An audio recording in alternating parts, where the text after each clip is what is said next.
Hi friends, तो आज हम डिस्कस करेंगे मैथ्स के कुछ इंपॉर्टेंट क्वेश्चंस। तो चलिए शुरू करते हैं।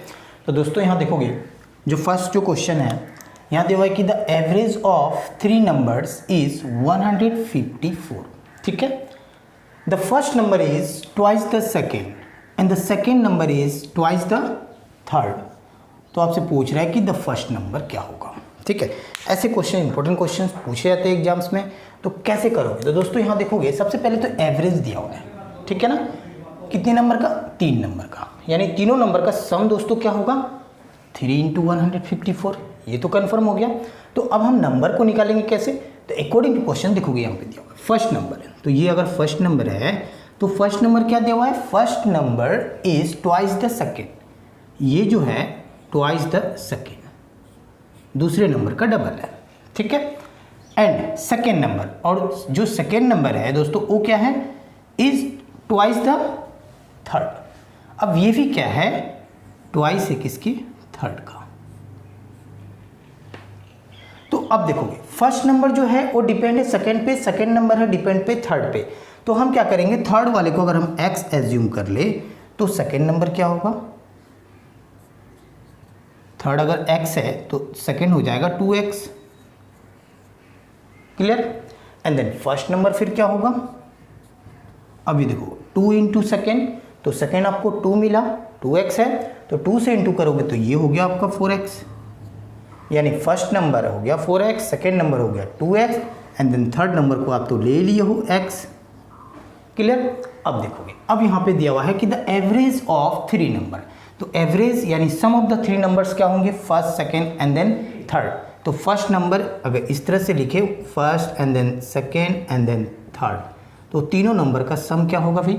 ये हो जाएगा 3 इंटू एवरेज 154।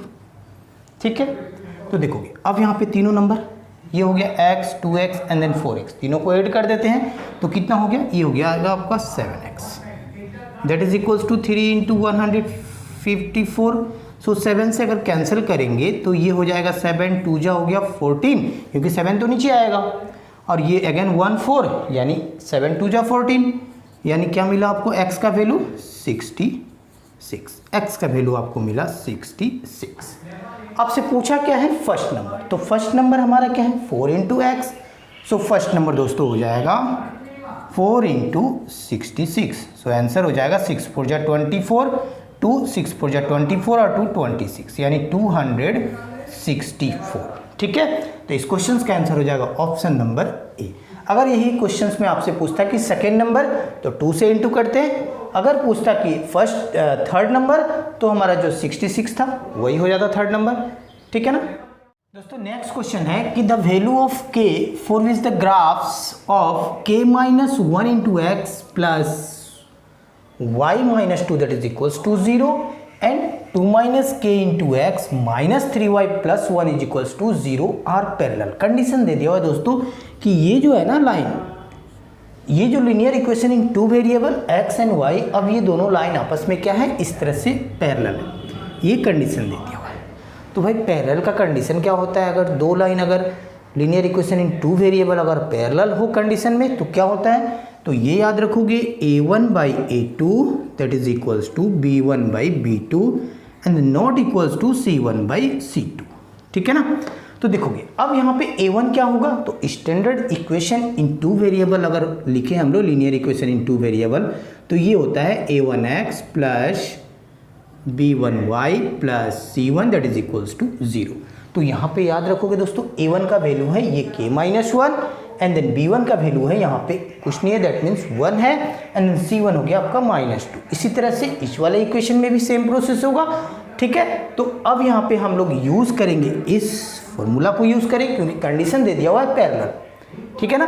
तो देखोगे a1 by a2 is equals to b1 by b2। इस फर्स्ट 2 रेशियो को अगर ले तो यहाँ से हम लोग k का वैल्यू इजीली फाइंड कर सकते हैं। ठीक है, तो देखोगे यहाँ पे a1 means k minus 1, so k minus 1 divide by a2 means हो गया दोस्तों यहाँ देखोगे 2 माइनस k, ये हो गया 2 minus k that is equals to b1 by b2। अब यहाँ पे b1 हो गया आपका यहाँ कुछ नहीं, दैट मीन्स 1 है, सो ऊपर हो गया 1 एंड देन नीचे यहाँ देखोगे -3 है। इसको क्रॉस मल्टीप्लाई कर देते हैं, सॉल्व करके k का वैल्यू हम लोग फाइंड कर लेते हैं।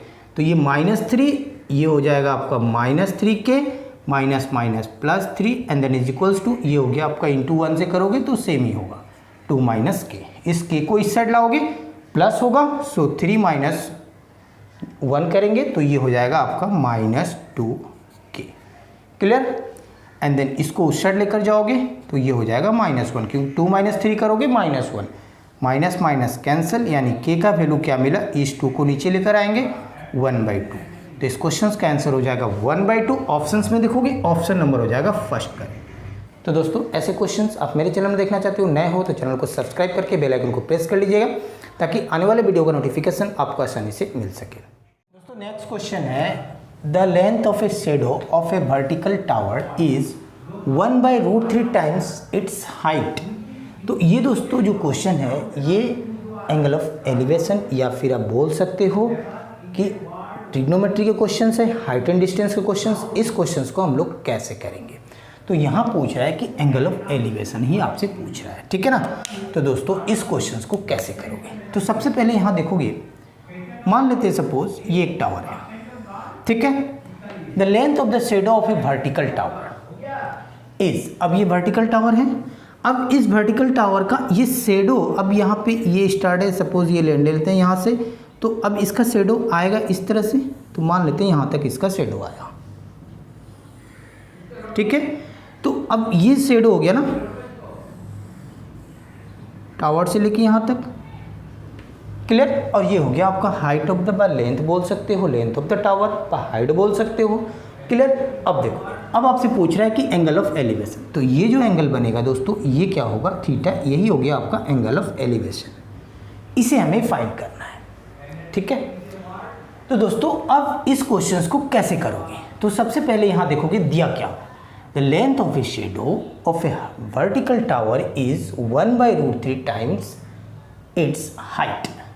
तो अगर हम हाइट, ये अगर हाइट को अगर हम ले लेते हैं h ले लेते हैं, ठीक है।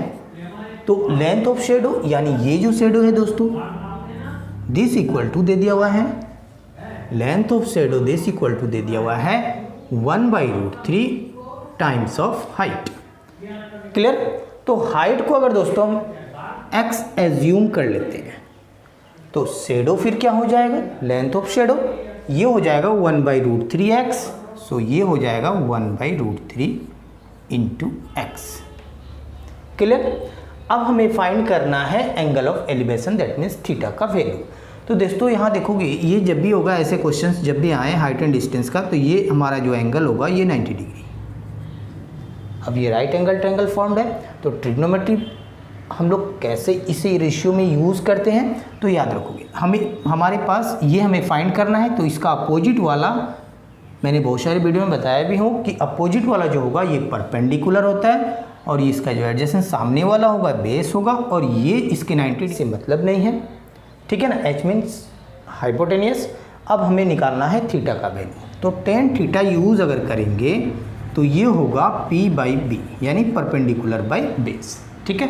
देखो परपेंडिकुलर हो गया x एंड देन बेस हो गया 1/√3 इंटू x अगर कैंसिल कर देते हैं तो ये √3 ऊपर जाएगा, सो tan थीटा आपको मिलेगा √3, और √3 tan कितने का वैल्यू होता है, तो बोलोगे tan 60 डिग्री का वैल्यू होता है, सो थीटा का वैल्यू क्या मिला दोस्तों 60 डिग्री। तो इस क्वेश्चन का करेक्ट आंसर भी होगा क्या 60 degree angle of elevation, that means option number हो जाएगा सी करेक्ट। नेक्स्ट क्वेश्चन है क्वेश्चन नंबर 4। यहाँ दिया हुआ है कि a missile travels at 1350 kilometre per hour, ठीक है ना। तो how many metres does it travel in 1 second, 1 second में कितना मीटर ट्रेवल करेगा, ये आपसे पूछ रहा है। आए हुए क्वेश्चन से इस क्वेश्चन को कैसे करोगे, इजी ये क्वेश्चन दोस्तों। देखोगे अब वो ट्रेवल कर रहा है कोई मिसाइल 1350 किलोमीटर पर आवर, तो हमें बोल रहा है कि कितना मीटर ट्रेवल करेगा इन 1 सेकेंड में। तो इसे कन्वर्ट कर देते हैं, किलोमीटर पर आवर है, इसे कन्वर्ट कर देते हैं मीटर पर सेकेंड। तो दोस्तों मैंने बहुत सारे वीडियो में मैंने आपको बताया भी हूँ कि किलोमीटर पर आवर को अगर हम लोग मीटर पर सेकंड में करेंगे कन्वर्ट, तो क्या करेंगे, अब ये बड़ा से छोटा यूनिट यानी छोटा ऊपर यानी 5 ऊपर 18 हो जाएगा नीचे। अब ये हो गया मीटर पर सेकंड, यानी 1 सेकंड में इतना मीटर कवर करेगा। तो ठीक है, कैंसिल कर देते हैं। तो दोस्तों ये देखोगे 9 से कैंसिल करते हैं तो 9 2 जा हो गया 18, 9 1 जा हो गया 9 एंड देन 4 13 4 5 यानी 45, 9 5 जा हो गया 45 और ये हो गया आपका 0। सो अगेन 2 से कैंसिल करते हैं तो ये गया आपका 75। सो आपको क्या मिला 75 देन इंटू 5 इंटू करते हैं 5 5 जा 25 एंड देन 2 7 5 जा 35 2 37 375 मीटर पर सेकेंड, यानी 1 सेकेंड में कितना मीटर कवर करेगा वो 375 मीटर। सो ऑप्शन नंबर हो जाएगा बी करेक्ट। ठीक है ना। तो दोस्तों आज मैंने मैथ्स के कुछ इंपॉर्टेंट क्वेश्चंस करवाए, नेक्स्ट वीडियो में फिर कुछ इंपॉर्टेंट क्वेश्चंस को डिस्कस करेंगे। तब तक के लिए जय हिंद, वंदे मातरम।